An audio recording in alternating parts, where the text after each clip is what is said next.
Komodo dragons weigh around 70 kilograms, 150 pounds, although captive specimens often weigh more and measure 2.59 meters, 8.5 feet. The tail is as long as its body, and they have about 60 frequently replaced, serrated teeth that can measure up to 2.5 centimeters, 1 inch, in length. Their saliva is frequently blood-tinged because its teeth are almost completely covered by gingival tissue that is naturally lacerated during feeding. It also has a long, yellow, deeply forked tongue which they use to smell their prey. Komodo dragons can smell blood a few kilometers away. There are roughly 3,000 of these dragons left. In 2007, Komodo Island witnessed a heartbreaking event. One of the boys, an 8-year-old fella, fell victim to a fatal Komodo dragon attack, marking the first such incident in 33 years. Conflicting reports surround the circumstances, with some sources stating that the boy was assisting his uncle in fixing fishing nets on a boat when the attack occurred. However, a more widely circulated account suggests that the young boy was playing soccer with friends during the dry season in March. According to this version, it was a Saturday morning and the children were playing soccer outside. Even though it was early morning, it was already hot, but they didn't mind. They continued playing. The boy, Mansour, feeling the urge to relieve himself due to a full bladder, told his friends he was going to the toilet and would be back soon. He left his friends and ran behind a bush. As he was standing there doing his business, a huge predator was watching him, patiently waiting. Mansour finished, but before he could turn around, the dragon seized the opportunity and lunged at the unsuspecting child. The dragon clutched him between its teeth, slime dripping from its mouth. Mansour screamed in terror and pain. An eyewitness, Mr. Safina, vividly recalls the swift response of the boy's friends who rushed to seek help from their parents. The boy's uncle, upon arriving at the scene, threw rocks at the dragon in a desperate attempt to save his nephew. Other villagers also picked up rocks and threw it at the lizard. The dragon was injured, but he didn't let go. Despite their courageous efforts, the dragon bit down and snapped the boy in half, then ran off with one half of the body in its mouth, causing the boy to bleed to death.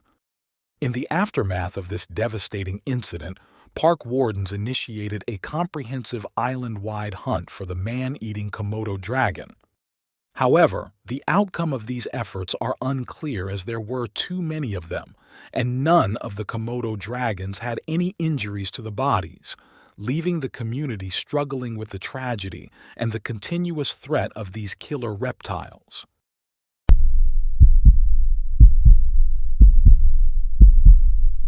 Komodo dragons have 60 teeth and have venom that contains an anticoagulant. They use these sharp, curved teeth and claws to slash and tear at their prey. After they bite down on their prey, they use their powerful neck muscles to violently shake the prey from side to side, ripping apart flesh and muscle. When bitten by a dragon, you will not survive for long unless the affected area is amputated, stopping the venom from spreading. Bits of rotten flesh is caught in the Komodo dragon's teeth, turning the saliva into bacteria and venom, causing the wounds to become septic. In 2009, a 31-year-old man, Muhamad, embarked on a mission to gather sugar apples from an orchard on Komodo Island. Some reports say that Anwar was a fisherman by trade and was allegedly trespassing on the island when he entered a restricted area. He climbed the apple tree and started picking apples. There were other villagers in the orchard, but they weren't close to each other. Muhammad climbed the branches, holding on with his hands while pulling himself higher. He had his one foot on a branch and the other foot resting slightly higher as he reached for the apples. From the corner of his eye, he noticed movement below. Looking down, he saw 2 Komodo dragons circling the tree. Panic set in as he knew he was trapped. Muhammad watched as one of the lizards started climbing up the tree. Yes, they can climb. In fact, despite the large size, they can do almost anything, even swim. The Komodo dragon was too heavy and lost its grip. They patiently waited for their prey. Meantime, it was getting late and Muhammad was still stuck and he was getting hungry. He considered jumping down and making a run for it, but decided against the idea. The only source of food was the sugar apples. He positioned himself and stretched to reach an apple. Unfortunately, a fateful misstep caused him to plummet from the tree, leading to a disastrous encounter with two Komodo dragons lying in wait below. Muhammad hit his head as he fell to the ground. The wait was over. The predators swiftly attacked Anwar, inflicting fatal injuries. He screamed as his body flipped from side to side as it was clutched in the jaws of the dragon. One woman, who was also picking sugar apples, heard the screams and ran to help him. She threw rocks at the dragon and finally the two let go of him and scuttled away. The woman tried to help Anwar. She rushed to some fishermen telling them of Muhammad's accident. They rushed to where he was laying, picked him up and carried him to their boat. The fishermen headed for the clinic on Flores Island. There was nothing the doctors or nurses could do for him. He died from severe bites on his hands, body, legs, and neck, breathing his last breath shortly after the attack. However, conflicting accounts challenge some of these details. According to alternative reports, this version suggests that he bled to death while en route to the hospital and was declared dead upon arrival. This is the most painful death. Death by Komodo dragon for the seemingly minor transgression of indulging in forbidden fruit from Komodo's garden.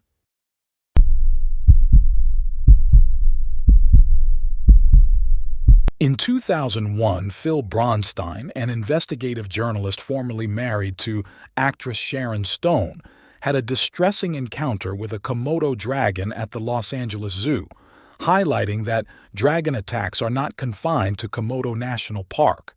Stone had arranged a private visit to the zoo's dragon pen as a surprise gift for her husband, who harbored a long-standing desire to see a Komodo dragon up close. Bronstein, unaware of their destination, was elated upon reaching the dragon enclosure.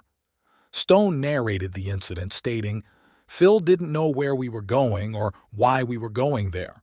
It was a complete surprise. So we came around the corner and he was like, 'Oh wow, this is so fabulous, I've always wanted to see this.' And the zookeeper said, 'Would you like to go in the cage? It's very mild-mannered. Everybody goes in there. Kids pet him. It's fine.' Accepting the invitation, Bronstein entered the dragon's cage accompanied by the zookeeper.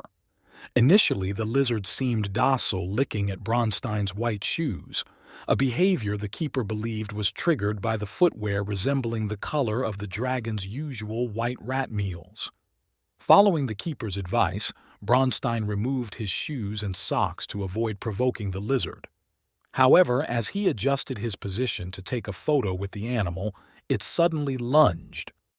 A loud crunching sound echoed as Phil screamed in distress. Managing to pin the lizard's head down with his other foot, Bronstein found himself in a perilous struggle as the animal jerked back and forth, attempting to maul and consume its perceived prey. Children gathered around the cage's glass wall, witnessing the shocking spectacle. In a desperate move, Bronstein managed to wrench the dragon's jaws open and threw it from his foot. He then dragged himself out of the cage as the lizard continued its aggressive pursuit from behind. Stone recounted the aftermath, stating that the top half of Bronstein's foot was gone, and he was covered in scratches from the animal's lunges at his back. Remarkably, Bronstein survived the incident and chose not to press charges.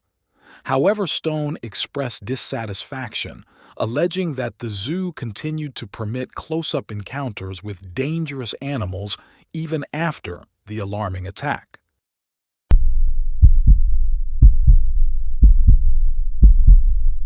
Komodo Island is particularly notable as the habitat of the Komodo dragon. As a result of their size, Komodo dragons are apex predators and dominate the ecosystems in which they live. They hunt and ambush prey. Considering their massive body, they run extremely fast and quiet. Prey never suspect a thing until it's too late. They also occasionally attack humans.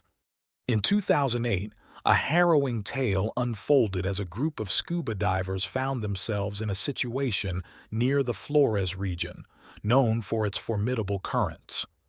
Swept away from their boat by the relentless tides, the divers spent an agonizing 10 hours caught in the currents. Their ordeal took a nightmarish turn when, around midnight, they found themselves stranded on the seemingly deserted beach of an island, approximately 25 miles away from their starting point. Little did they know, they had washed ashore on Rinka Island, home to an estimated 1,300 Komodo dragons.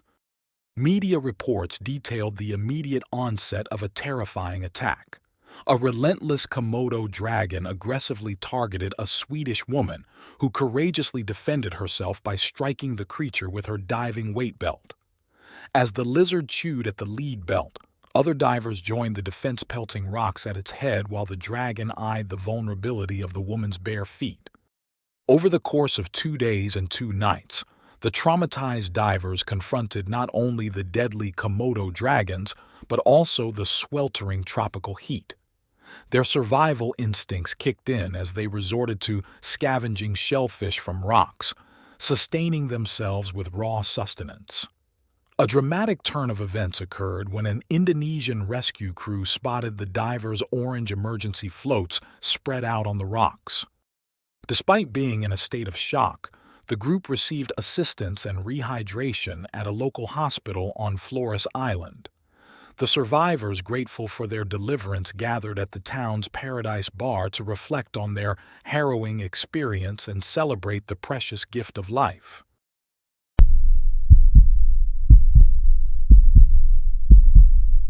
Komodo dragon uses its long yellow, forked tongue to taste and smell its food. It continuously flickers its tongue in and out of its mouth, thereby catching scent of blood and prey. In 2009, Mayan, a fellow guide akin to Mr. Safina, embarked on a routine morning heading to the staff office on Rinka Island. Like many structures on the island, Mayan's unit stood on stilts, attracting hungry Komodo dragons below, anticipating the chance for a stray food scrap. However, this particular morning held an unexpected surprise for Mayan. As he settled in at his desk, he sensed an unusual presence. Glancing down, he discovered a dragon lying at his sandaled feet, peering back up at him. Unbeknownst to Mayan, the cleaning crew had left the office door open the night before, allowing an entry point for the hungry predator in search of a meal. With his heart pounding, Mayan cautiously attempted to withdraw his leg from the dragon's vicinity. However, his movement triggered the motion-sensitive carnivore to lunge. The dragon clamped down on Mayan's leg, jaws tightly shut. In a desperate struggle, Mayan kicked at the dragon's neck, then grabbed its jaws with his hands, forcing its mouth open but inadvertently slicing open his arm in the process. Despite Mayan's shouts for help, most rangers were having coffee and breakfast in the cafeteria and couldn't hear his screams. Only one ranger picked up on the noise and came to investigate.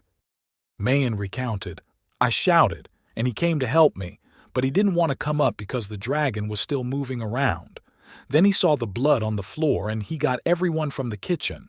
All the people came running here, but other dragons followed along as well." The dragons, with their keen sense of smell for blood and the scent of death from nearly 6 miles away, trailed the crowd. Some rangers fended off the potential feeding frenzy, while a couple entered Mayan's office to assist in freeing him from the attacker. Maneuvering their injured colleague through the pack of dragons that were waiting outside, they carried him to the island's dock. From there, he was rushed to Flores Island's hospital. Unfortunately, the injuries proved too severe for the small medical center to handle, prompting Mayan's evacuation to Bali for 6 hours of emergency treatment and 55 stitches. It took him a grueling 6 months to fully recover from his perilous encounter with the dragon. Despite this harrowing experience, Mayan continued his work, opting to stay indoors to avoid direct interaction with the dragons. Reflecting on the incident, he remarked, "The dragon. I can't remember which one, he's still alive. But I think now he'll be bigger. If he had a bigger neck then, I couldn't have held it open.